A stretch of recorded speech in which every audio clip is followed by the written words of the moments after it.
Құлқын сәріден көні кеуіп оянған Инеш сәске түстен кейін де жата алмады. Түскі шайды ана жалғызына алаңдап ішіп жарытпады. Енді міне тамағы қурап, шөл қысып бара жатқаны оны ақыры орнынан тұрғызды. Сүйретіліп барып есік алдындағы ескі сарайға кірді. Кіргені сол еді, ескі сарайдың күлімсі иісі қолқаны қапты. Ұқыпсыз қалай болса солай тастай салған заттар шашылып, ол әуелгіден нені іздеп келгенін ұмытып, есік алдында біршама состиып тұрып қалды. «Жинаса қайтеді екен осыны?» деп іштей келіні Зағираға кейігендей болды. Содан аяғын сүйрете басып, көзіне ыстық көрінген үлкен жез самаурынды өрмекші әбден торлап тастаған қуыстан тысқа алып шықты. Самаурынның шаңы беселі, тіпті астының күлі де қағылмаған екен. Сусып түскен шаң аралас топырағымен ішінің күлі қоса із салып құдық басына алып барды. Одан құмғанына су толтырып самаурынды тазалауға құдық басына қайта келді. Осы құдықты алғаш келін боп түскен жылы атасы ақысына бір тай беріп көрші Әлмәмбетке қаздырған еді. Атасының да Әлмәмбеттің де кетіп қалғанына қанша жыл, құдық әлі сол қалпы, суы мөлдір әрі тұщы. Қайбір жылдары үйге су құбыры тартылғанда Есентай көміп тастамаққа бекінген. Сонда бұл кемпір ұлының сөзіне қарсы шығып көмдірмеген. Шешесінің сөзін қимады ма, әлде көмуге қиналды ма, Есентай құдықтың бетіне жалпақ тақтай жауып қоя салған. Ішіне ештеңе түсіп кетпесін деп Инеш те жаман камзолымен қымтап, таспен бастырып қойғанды. Құдықтың бетін ашқаны сол еді, кемпірдің әжімді жүзін салқын леп сипай, ақ қырау шалған самай шашын жаймен талдап өткендей болды. Ал мына жез самаурын мұның жасауының алды. Шешесі Күләнда татар саудагерден аттай қалап сатып алып, жасауына қосқан. Содан бірге жасасып келе жатқан еді. Тек Зағира түскелі самаурын қоюға ерінді ме, ескі сарайдан орын алған.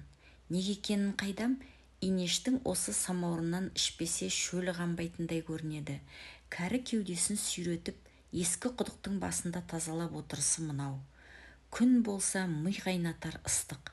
Келінге не өкпе, Есентайдың ішкен арағынан әбден мезі болып, кей шаруаны мүлде ысырып тастады. Келгелі балағынан баласы домалап, 5-6 немерені кемпірдің етегіне салды да қойды. Бірақ басынан таяқ, көзінен жас арылмаған келінін бір сәт аяпта кетеді. Тап өзінің жас кезінде көрген құйқайы келінін де айналып өтпеді. Инеш тірлікке сарамжал ептеді, бірақ құрсағына Құдай Есентайды ғана берді. Зағираның тірлікке ебі де құлқы да жоқ, бірақ құрсағы алтын болды. Айырмасы тек сол ғана. Зағира азаннан кешке дейін мектепке кетіп, кеш болғанда үйге сүріне қабына зорға жетеді. Әуелгіде ене болып тірлігіне мін тағатын. Ондайда Есентай Зағираны шаштан сүйреп, тепкінің астына алатын. Көгала қойдай болған келінін ақырында өзі әрең ұлынан арашалап алатын. Кейін әл дәрмені кеткен соң мүлде сөйлемейтін болды. Осының өзіне керек тірлігі ғой, мен көрме әкетемін бе, деп көз жұма қарауға да еті үйренді. Кейуана құдық басында ұзақ отырды. Жез самаурын күнге шағылысып жалт-жұлт етеді. Бұл да өзінің аңқасы кеуіп, тілі таңдайына жабысып, аузы құрғап кеткенін сезді де, қауғамен су тарта бастады.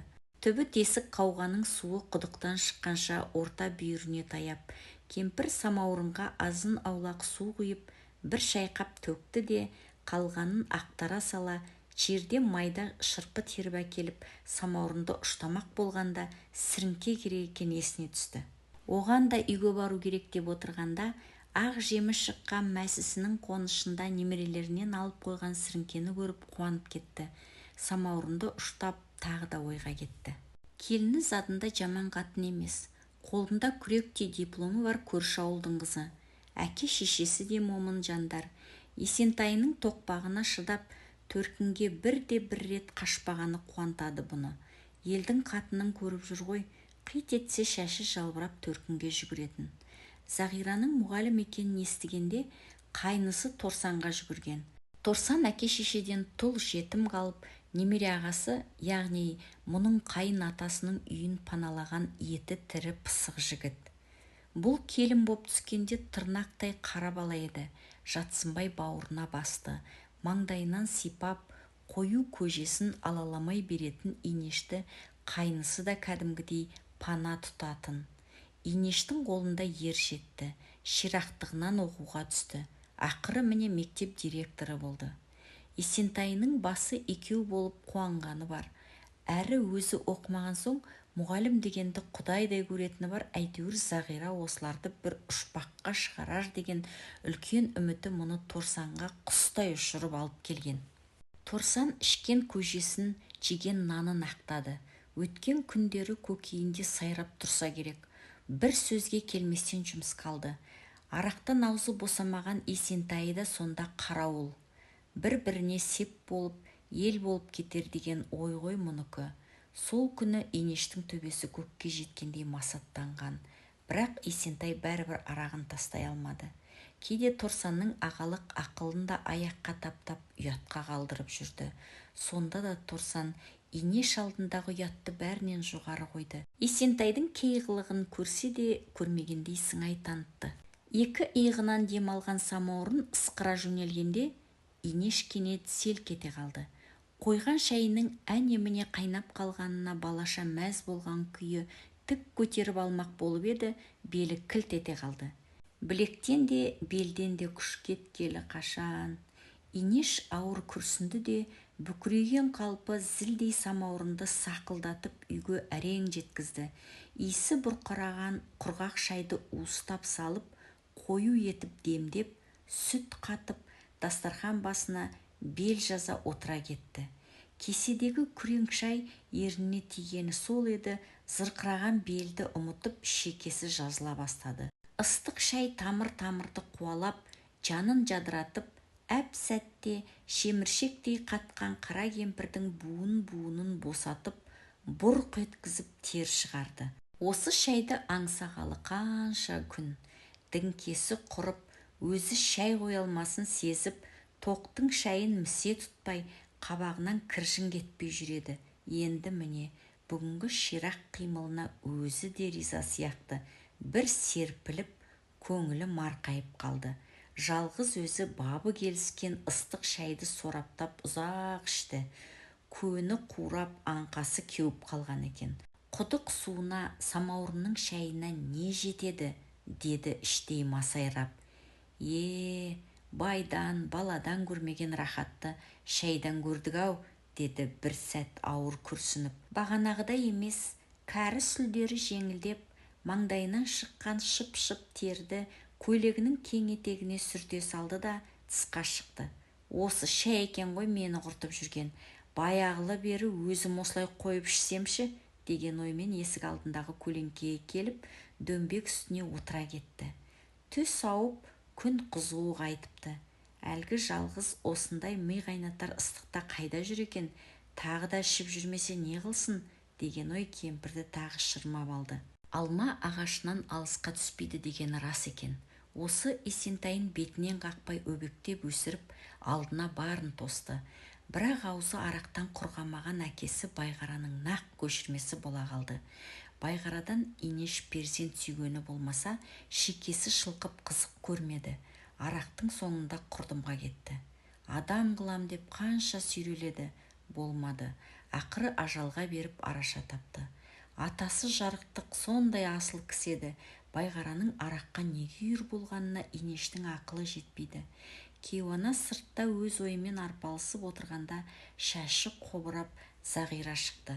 Қолына ұстаған орамалымен ебет-себет шашын жинай салды да енесіне естіртпей: мынау да жатпайды екен, жарбиып отырсын қараш. Шай қояйын, анау атауыңды ішкірі жоқ қой тағы, деп күбір ете қалды.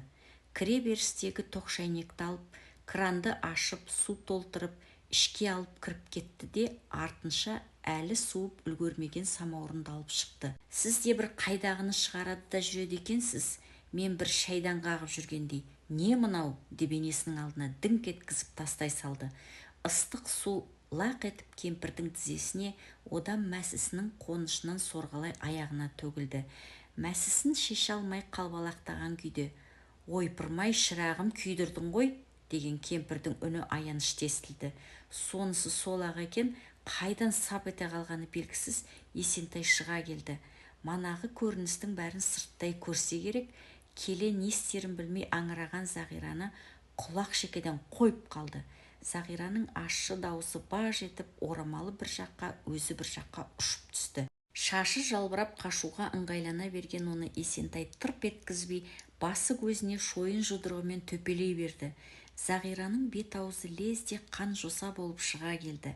Аяғы шала күйген Инеш өлтіретін болды-ау жүгірмектеп, әлі келмесе де ара түспек болып баласының шаужайына жармаса кетіп, шамасы келмесе де баласынан келінін қорғалай берді.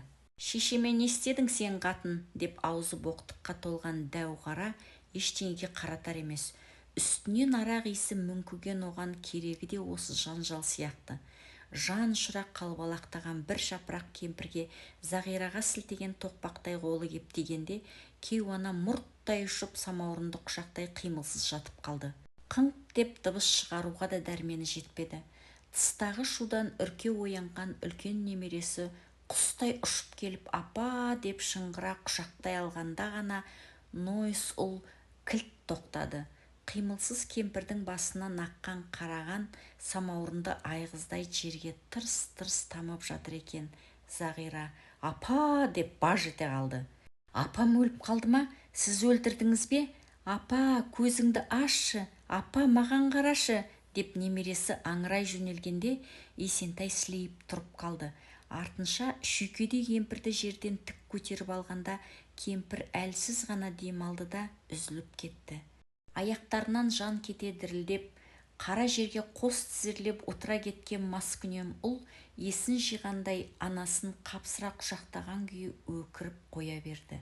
Аулаға біртіндеп көрші-қолаң жиналып қалды. Бәрі үрпиісіп Есентайға жақындауға батпай, әр тұстан әйелдер дауыс сала бастады.